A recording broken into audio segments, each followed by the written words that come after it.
Hello दोस्तों, आज हम लोग क्लास 12 के मैथ का कुछ कॉन्सेप्ट सीखेंगे।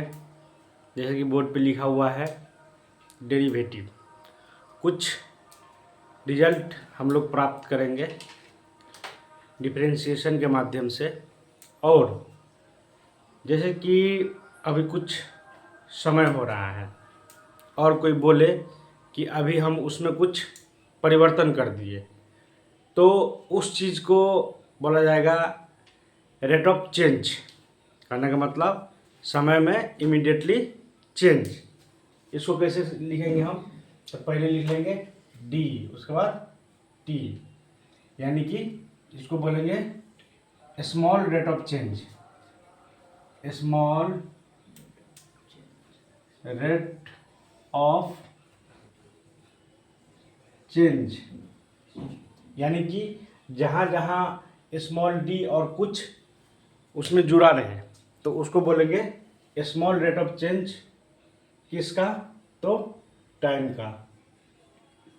टी फॉर टाइम, यानी कि समय में स्मॉल रेट ऑफ चेंज कितना हुआ, या स्मॉल रेट ऑफ चेंज को ही बोला जाता है instantaneous rate of change. Instantaneous rate of change, लेकिन उसको लिखने का तरीका चेंज हो जाएगा। कैसे? तो पहले लिखेंगे डी, उसके बाद डी टी, उसके बाद जो हमारा वेरिएबल रहेगा उसको इसमें लिख देंगे। देन अब इसको बोलेंगे हम लोग इंस्टेंटेनियस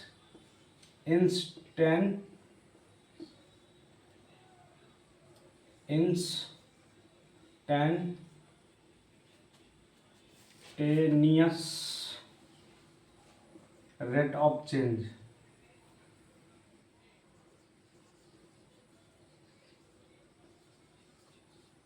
यानी कि ये डी बाई डी टी, इसको बोलेंगे इंस्टेंटेनियस रेट ऑफ चेंज। और यदि स्मॉल डी के साथ कुछ रहे तो स्मॉल रेट ऑफ चेंज, या फिर रेट ऑफ चेंज भी बोल सकते हैं। अच्छा, अब हम क्या करेंगे? तो यहाँ लिखे हैं भी। भी मतलब वेरिएबल। भी मतलब वेरिएबल, यानी कि चर। अब एक एग्जांपल से समझते हैं कि मान लो कोई हमारा फंक्शन है। क्या है? फंक्शन है। वो क्या है? एक्स का फंक्शन है, यानी कि एक्स के हिसाब से ये हमारा क्या हो रहा है? चेंज हो रहा है। देन इसका जब हम लोग small instantaneous rate of change निकालेंगे तो यही क्या हो जाएगा? F dash x. क्या हो जाएगा? F dash x. अब यहाँ से जो यहाँ बना तो इसको बोला जाता है डिफरेंशिएशन। क्या बोलेंगे? डिफरेंशिएशन।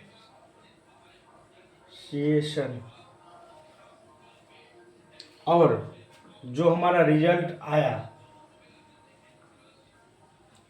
इसको बोलेंगे डेरिवेटिव। क्या बोलेंगे? एक एग्जाम्पल समझते हैं कि मान लो कि एक एग्जाम्पल है, यहाँ ध्यान देना है इस जगह पर। एग्जाम्पल के रूप में मान लो कि एफ ऑफ एक्स बराबर दिया हुआ है एक्स के पावर 3। तो तुमको बोला है कि ऐसा करो एफ डैश एक्स बराबर व्हाट।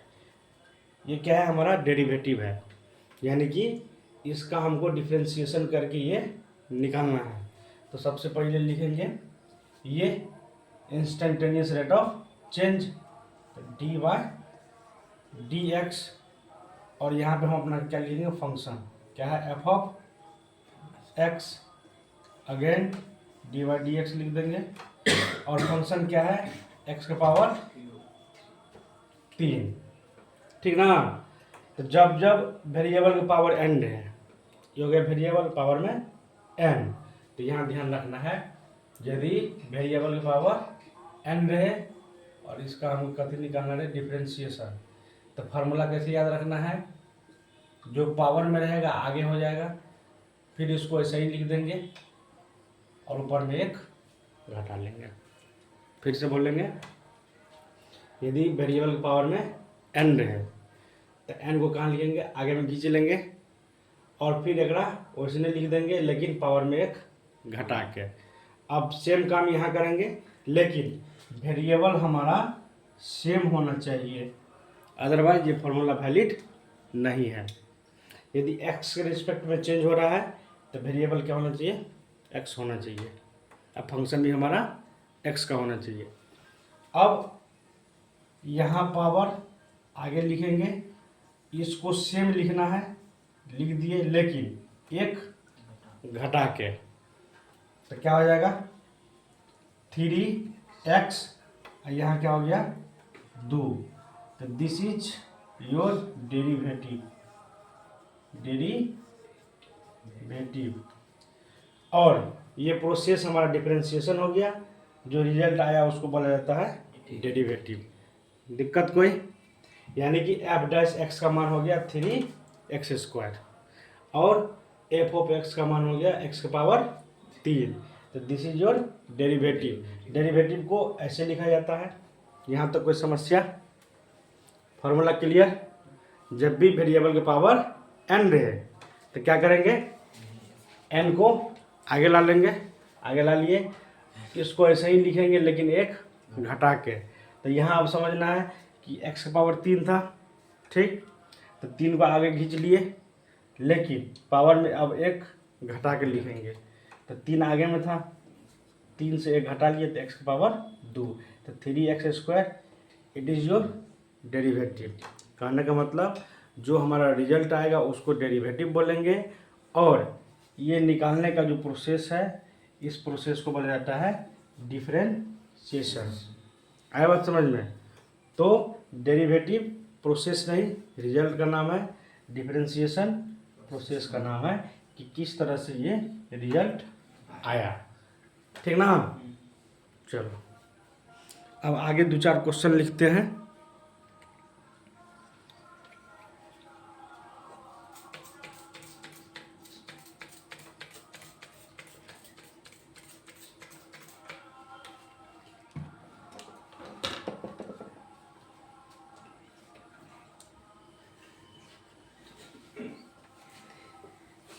बोला समझ में लोग गिने दो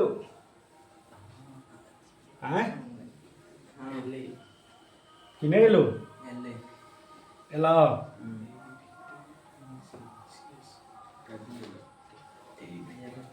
कि आधे सीधे समझ में लो, तू तो बना लोगे। अब नेक्स्ट हम लोग क्वेश्चन प्रैक्टिस करते हैं। मान लो कि क्वेश्चन दिया हुआ है एफ ऑफ एक्स बराबर 4x का पावर 5। अब यहाँ हम नेक्स्ट प्रॉपर्टी याद करेंगे या फिर प्रॉपर्टी लिखेंगे, देन हम लोग आगे बढ़ेंगे। यदि हमको इंस्टेंटेनियस डेरिवेटिव निकालना है और यहाँ पे कोई कांस्टेंट रहे, देन x का फंक्शन रहे, तो इस केस में जो कांस्टेंट है वो बाहर आ जाएगा और जो हमारा फंक्शन है वो अंदर रह जाएगा।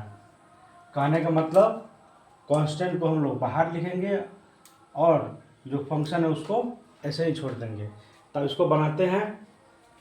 सबसे पहले लिखेंगे कि differentiation of f of x with respect to x, इसको क्या बोलेंगे, यहाँ लिख देते हैं डिफरेंशिएशन ऑफ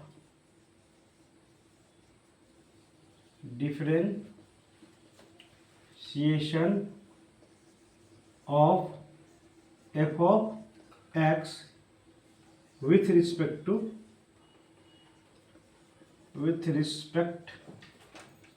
टू एक्स। यानी कि ये जो लिखे हैं इसको इस तरह से बोलना है हमको।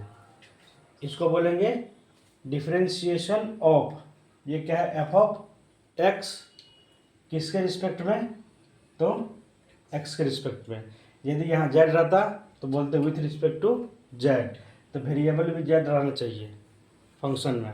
यदि यहाँ टी रहता तो यहाँ फंक्शन का वेरिएबल भी टी रहना चाहिए। यदि ए रहता तो यहाँ भी फंक्शन का वेरिएबल ए रहना चाहिए। यदि मान लो यहाँ एक्स है, यहाँ ए हो गया तो ए यहाँ पे कांस्टेंट हो जाएगा। ठीक, समझ में आ रहा है। यदि मान लो वेरिएबल क्या है एक्स, और एक्स के अलावा यहाँ कुछ भी रहे तो क्या हो जाएगा, कांस्टेंट हो जाएगा, उसको हम बाहर खींचेंगे। ठीक, यदि वेरिएबल क्या है एक्स और फंक्शन में भी एक्स है, उसके बाद ही हम डिफरेंशिएशन निकाल सकते हैं, अदरवाइज नहीं निकाल सकते हैं। चलो अब आगे देखते हैं। अब इसको लिख लिए, अब ऐसे लिखेंगे, और ये फंक्शन क्या है, तो 4x² एक्स का पावर 5।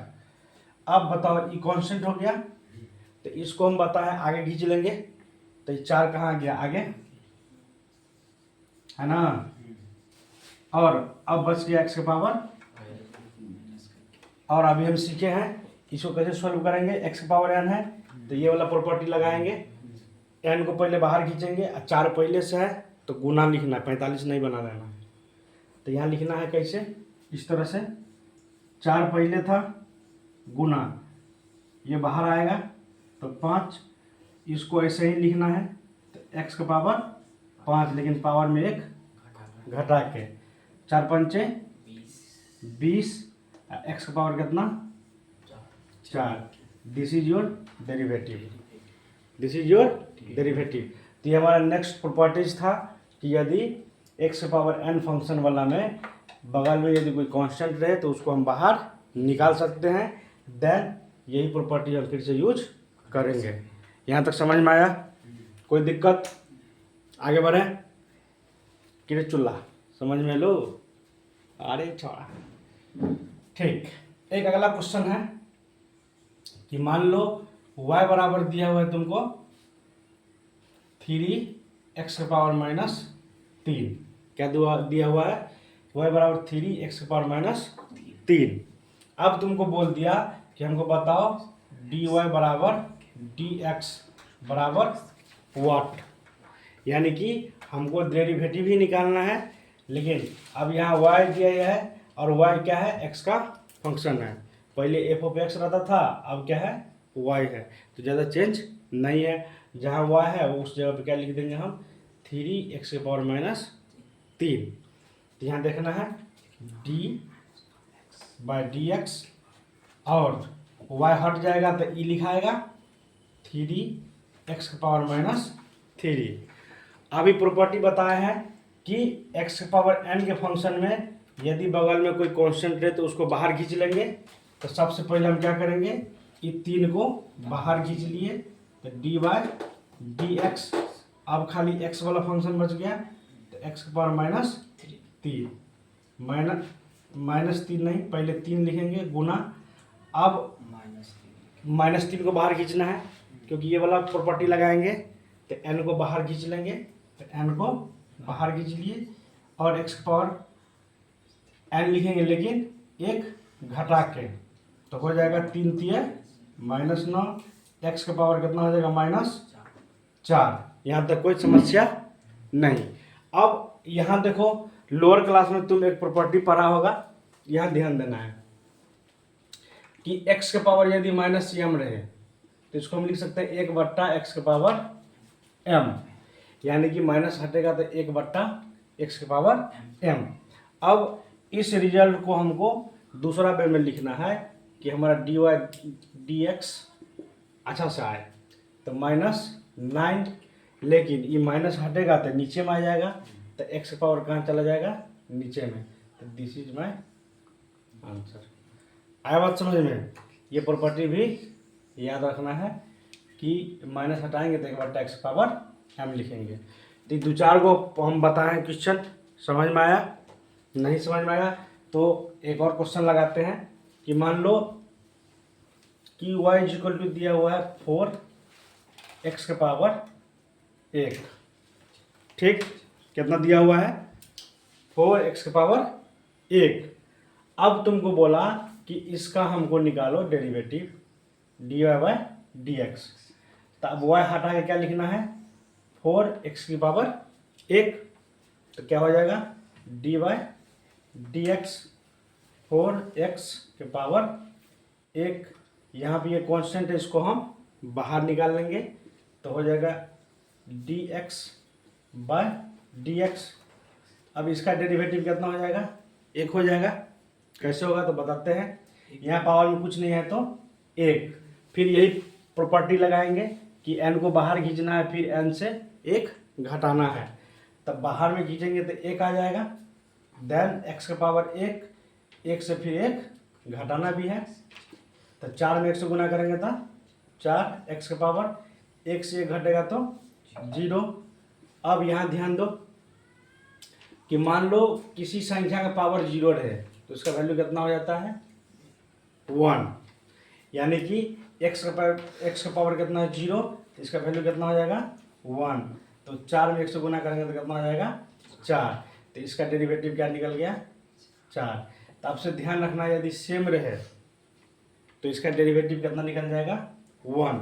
कैसे निकला है तो बता दिए हैं, इस तरह से निकलता है, लेकिन हमको स्पीड बढ़ाना है तो हमको ख्याल रखना होगा कि यदि इस तरह से आगे कहीं आए तो इसको हम हटा के क्या लिख सकते हैं 1, डायरेक्ट 1 लिखेंगे, काम खत्म, और इस तरह से हमारा आंसर हो जाएगा। यहाँ तक कोई दिक्कत? आगे बढ़े। तो अब तुम लोग हमको एक क्वेश्चन बना के दिखाओ। क्वेश्चन हम कहाँ लिखते हैं, यहाँ लिखते हैं साफ करके।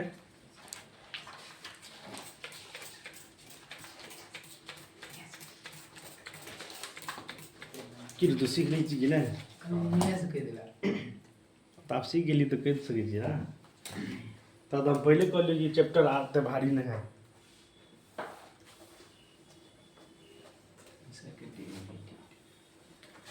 कि बोला सीख ली कि नहीं किछो?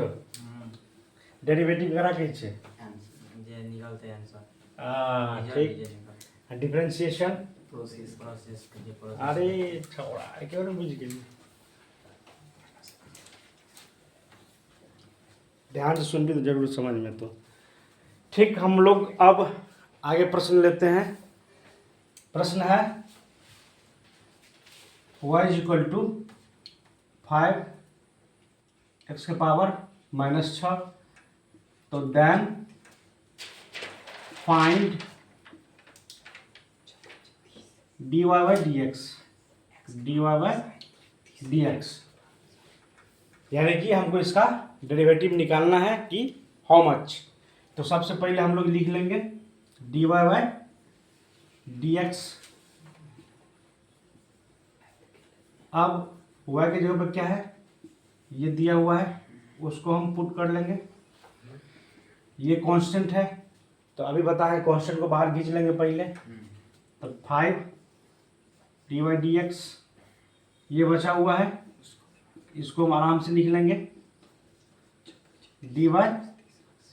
अब यहाँ पे हमको यही प्रॉपर्टी यूज करना है, यदि x की पावर n है तो पहले n को बाहर खींचना है, तो बाहर खींच लिए, और जो पावर है उसको ऐसे ही लिख देंगे, लेकिन एक घटा के, तो एक घटा के लिख दिए।